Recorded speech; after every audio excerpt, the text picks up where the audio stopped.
Welcome back to another video. It's Thursday, which means it's time for our weekly redraft. Started in 2020. Today we have 2007. When looking at this draft, the initial order: Patrick Kane, JVR, Turris, Hickey, Alsner, Gagne, Voracek, Hamill, Couture, and Ellerby. Not the best top 10 overall on this draft. Not a ton of talent, basically no goalies. The best goalie in this draft was Scott Darling, who won like 54 games in his career. Not the best draft. Obviously, you have Patrick Kane, but it not being the best draft doesn't mean this is going to be a good video, because after second overall, it's pretty up in the air. There are some tough decisions. There is not much differentiating around third through eighth or ninth in this redraft. So it's going to be very interesting, very controversial, maybe some of the picks in this redraft. Up first, let's not spoil anything. Patrick Kane went to the Chicago Blackhawks, and now he obviously still goes to the Chicago Blackhawks. He's a three-time Cup champ, obviously face of the Chicago Blackhawks dynasty, Conn Smythe winner once,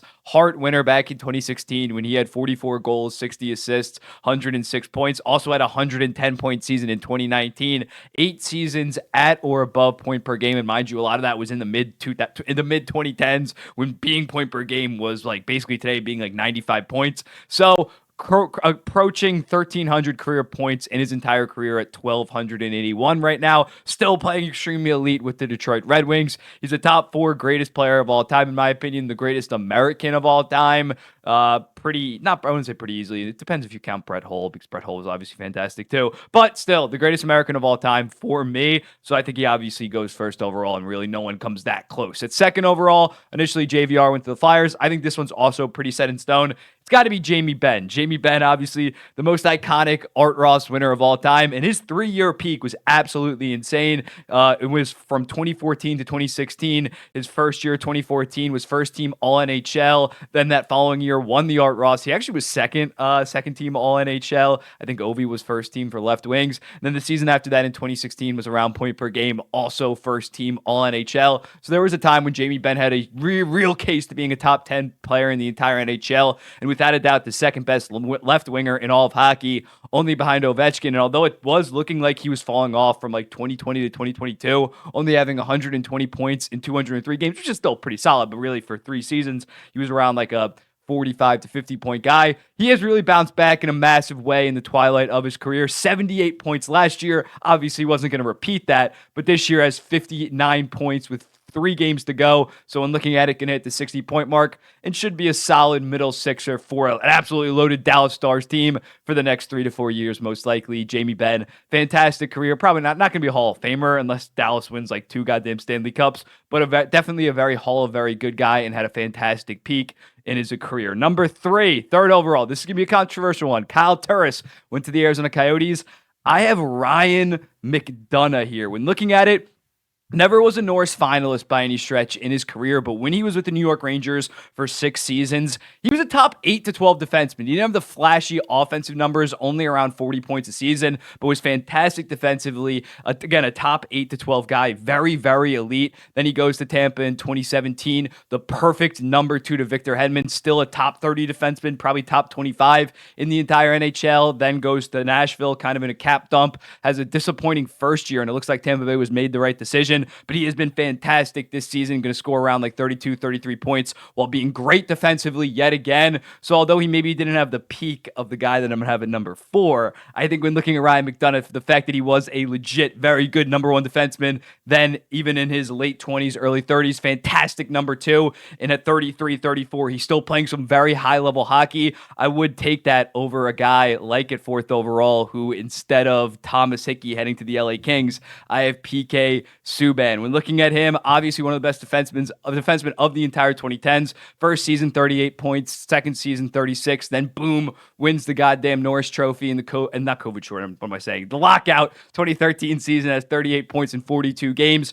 Really established himself as a superstar defenseman, and for the next 5 years puts up 263 points in 380 games. Finished third for the Norris twice during that stretch. He was a top 3 to 5, 6 defensemen in the entire NHL over those 5 years, as well as the previous year, obviously winning the Norris, being the best defenseman. But after that, in 2019, the fall off was so sharp. Basically, his last year in Nashville and then his final 3 years in New Jersey, he was just like straight up a bad defenseman. I watched a lot of him. He fell off at 28, 29 years old. So I do think I would take a Ryan McDonagh, who still had a very good prime, not as good as PK Subban, obviously, considering Subban won the goddamn Norris, was a very, very good top 5 defenseman. But I would take, when you look at them from 22 to 27, 28, Subban by a decent amount. But considering 29 on, it's going to be McDonagh so overwhelming. McDonagh has a decent chance, given his style of play, to be still a top pairing guy until he's 36, 37. And Subban's basically been retired the last 2 years on goddamn ESPN, analyzing Ryan McDonagh's game. I would go with Ryan McDonagh ahead of a PK Subban, but I definitely understand why you would go with Subban over McDonagh. 5, Carl Alsner went to the Washington Capitals. I have them getting their second line center, Logan Couture, instead of getting, obviously, Kuznetsov in 2010 for Backstrom. They get Couture right here. Basically, since he debuted back in 2011 when he was a Calder finalist, he's been a very good second-line center on a highly competitive San Jose Sharks team, besides obviously the last 3 years, putting up around 65-ish points. Never was like an all-star top 15 center in the entire NHL, I would say, but again, one of the best second-line centers, and although he did miss this season with the hip injury, I'm going to botch the name on this, it's osteosis pubis, which is something with your hip. It's not like hip resurfacing like we've seen end some other guys' careers. He should be back next year. You can make an argument that if he never got hurt this season, if he continues to somehow be a 60-point guy, I think you maybe put an argument over a Subban or a McDonagh. But right now I have him at 5 just because there is some uncertainty going forward with his career. Number 6, Sam Gagner initially went to the Edmonton Oilers. I have them taking David Perron. When looking at Perron, he's actually been playing his best hockey in like the twilight of his career. When looking at him from 2018 to 2022, he had 287 points in 321 games. Obviously, one season in Vegas, he had 66 points in 71 games, and the following 4 in St. Louis. And yeah, you see, in his prime was a very good first liner, and beyond that has been a pretty decent second liner. And at this point, still not an elite player by any stretch, but still a solid second liner, very good on the power play. So when looking at Perron going forward, it looks like, unlike a Couture, he's going to be healthy, hopefully, for the rest of his career and can maintain around 45, 50 point pace for probably another 2 to 3 years. So David Perron, a very good player. Number 7, the Blue Jackets initially took Jacob Voracek. I have them taking Max Pacioretty. Max Pacioretty in his prime was a 35-ish pace guy over like 4 to 5 years in Montreal with not a ton of center talent helping him out, like Thomas Panik as his goddamn center. He was one of the best goal scorers in the entire NHL. Then obviously goes to Vegas. He keeps up that production, still a very, very good scorer. But then in 2022, the injuries kind of start to rack up. In 2022, he only played 39 out of 82 games. Last year, obviously, only 5 games with the torn Achilles, back-to-back torn Achilles. And this year, he has 21 points in 43 games, but only 4 of those are goals. So in looking at it, I think he might be better next season once he gets, now that he's readjusted after missing a full year. He should be okay. He should be an okay third liner going forward, but definitely not the star that he used to be. So I got to have him behind a David Perron, even though his prime might have been a little bit better than a David Perron. Number 8, I think you could definitely put this guy higher, but I have Voracek going to the Bruins instead of Hamel. When looking at him, one of the best passers of the entire 2010s, hit the 80-point mark twice in 2015 and 2018. 800 career points, although most of those were assists. He had like 560 assists to only 240 goals. Compare that, he has more points than Pacioretty, but Pacioretty obviously has more goals. And when looking at him, his career is just done. It's been done since 2022. At the age of 32, he had to basically retire, get his contract traded over to the Arizona Coyotes, where it's never going to see the light of day. So if Voracek obviously had a better prime than like a Perron, and I would even go so far to say maybe a Pacioretty, but the fact that his career is just straight up done, it's a very good career, obviously 800 points, but I would lean over those guys that are going to have far longer longevities. Just Voracek ended up getting the injury bug and getting it pretty bad, and as a result, he's had to shut down. Number 9, the Sharks, instead of Logan Couture, I have them taking Mikael Backlund. When looking at Backlund, not the most flashy guy throughout his career, doesn't have the prime of maybe someone that you could throw here at number 9, but just consistently 45 to 50 points, Selke-ish level defense. And even at 34 years old this season,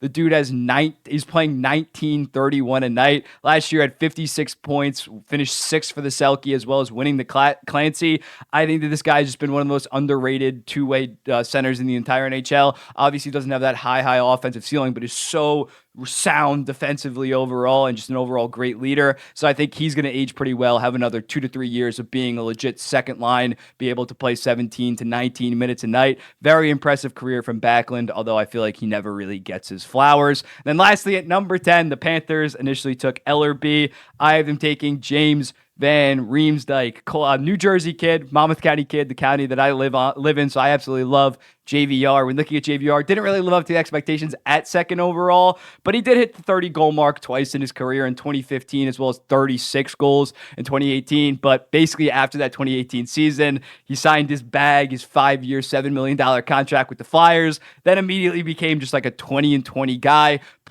having a decent bounce back year on the Bruins this year, playing 13-30 a night, 38 points in 70 games, but only 11 of those are goals. So definitely a very good sniper in his prime. Didn't really drive a ton of offense. He was more of a complimentary piece that could score goals and not that good defensively, but still a solid career for JVR. Should have another 2 to 3 years of being a pretty effective bottom six scorer. So JVR, okay career. And in terms of honorable mentions, we got guys like Kevin Shattenkirk. Early on in his career was a very, very good number 2 defenseman, obviously behind Pietrangelo, but from then on, once he signed those big deals, obviously with the Rangers, it was a disaster. Didn't really work out. Kyle Turris kind of fell off a cliff. Gagne had a solid career. Wayne Simmons you can maybe go with, but didn't really have solid longevity. Martinez is still playing at a pretty high level. Alex Killorn got a later start, but still is a pretty good player. And Jake Muzzin would have been on this list if he was never dealing with injuries, but obviously had his career cut short and is probably never going to play in the NHL. So here's the final. When looking at it, Kane, Benn,